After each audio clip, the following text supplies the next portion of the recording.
Unless you're a caveman, you need cookware to cook. And I'm pretty sure that even they had something to hold their food over the fire. Now, when we buy cookware, most of us either buy it as a set or just individually piece by piece. Today, I'm quickly going to talk about each method to help you figure out which is better for you and your needs.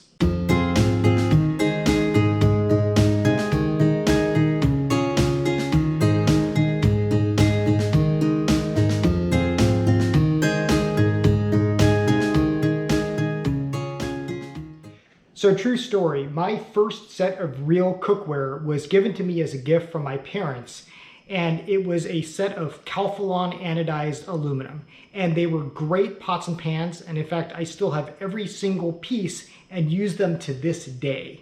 Now, I got that set of pots and pans before I went to culinary school and before I really began cooking seriously. But let's just quickly talk about buying a set such as that to see if that fits your needs. So I'm going to go over a few different positives and negatives of each way of doing it.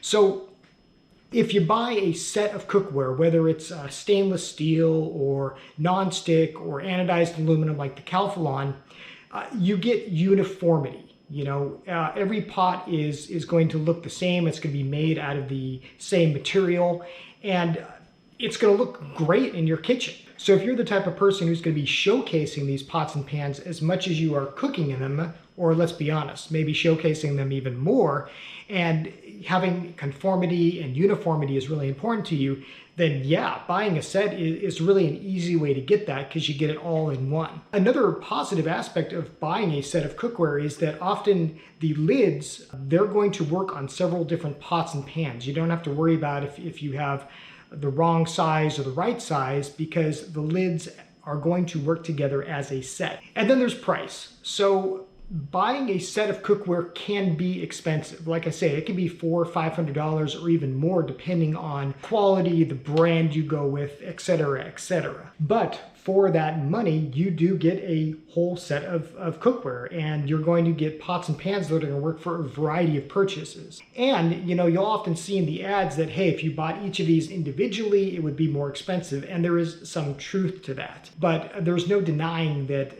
buying a set of cookware can be a pretty big initial cost. And then finally, when you buy cookware as a set, you usually do get a pretty good variety. You get usually like an 8-inch and a 12-inch skillet and a couple different size pots, and it will serve a pretty good variety of needs. So those are the positive aspects of buying cookware as a set.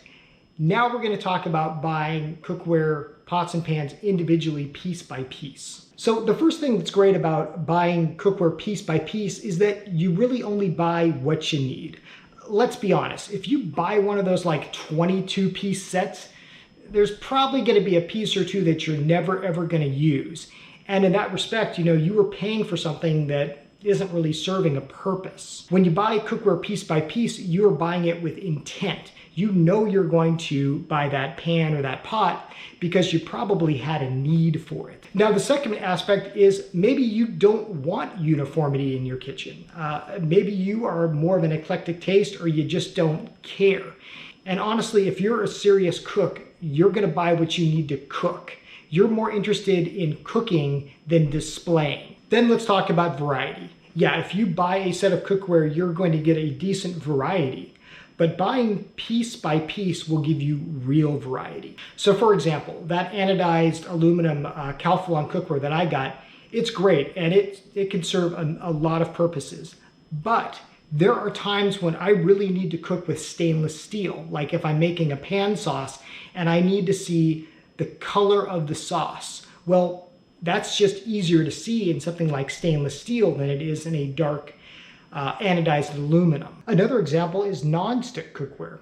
I think having one or two non-stick pans is great. They are kind of my go-to for eggs. But I wouldn't want my whole set to be nonstick because there's aspects of nonstick pans that I just don't care that much for. I find that they just can't get quite as hot as what I need for when I'm doing serious searing. Another example is cast iron. You've seen me cook with cast iron on this channel quite a bit, and it is one of my favorite things to cook with because it can get really, really hot. It holds the heat, and it's basically indestructible. And then there's ergonomics. One of the most important things I I tell people who are asking for advice when buying pots and pans is just hold it. Just go into a store and pick it up and hold it. I can't stress how important this is. It's gotta feel good in your hands. And just like a car or music or ice cream, everybody's gonna have their different preferences. There is no single one pan that's great for everybody. So that is really important. And if you buy a set of cookware, then you're kind of beholden to that form of ergonomics. And if one of those pans doesn't really feel all that right for you, there's a good chance that all of them won't. But if you buy pots and pans individually, you're gonna know what works for you. And finally, another reason I actually recommend buying cookware piece by piece if you're pretty serious about cooking is that you're thinking long term. So again, I'm gonna use that wonderful Calphalon as an example. Great cookware, served me a lot.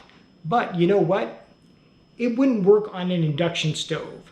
So let's say you buy a set like that, but then you move to a house that has an induction range or a different type of range that cookware is not going to work on, or it's not going to work as well on. Now, if you're buying piece by piece, then it's not really a problem. Maybe just a few pieces of your cookware won't work.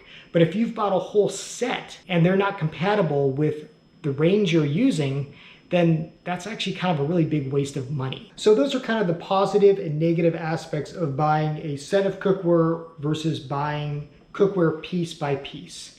Again, whether you're a college student or a retiree and you're kind of just getting on this path to cooking more at home, I would probably advise actually just kind of going piece by piece. Unless you're dead set on having one brand, one type of material for your pots and pans, and you want that uniformity, then yeah, a set might work for you. But even there, I would lean toward buying a smaller set versus one of those mega sets with like 1,000 different pieces. If you're not comfortable with the cookware that you're cooking with, then the odds are you're really not going to cook as much, and the whole thing goes out the window. I love cookware. I love it deeply. But in the end, cookware is a tool. Cookware is a tool that is going to help you make delicious food, healthy food, comforting food that's going to feed you and your family. And if you don't have the right tool to enable that, then odds are you're not going to cook. But if you have the right tool, just like anything, just like a construction project, you're going to build a better house. Well, if you've got cookware that you really love and enjoy using, then you're just going to cook more. That's kind of the way it goes. So if you're in the process of buying cookware or thinking about cookware, I hope this helped. And tell me in the comments below, what is your favorite type of cookware? What has worked for you? What hasn't worked for you? Did you buy a big set? And if so, is it working out for you? I'd love to hear your thoughts and your favorite piece of cookware. As always, thanks for watching, and I will see you next time on I Want to Cook.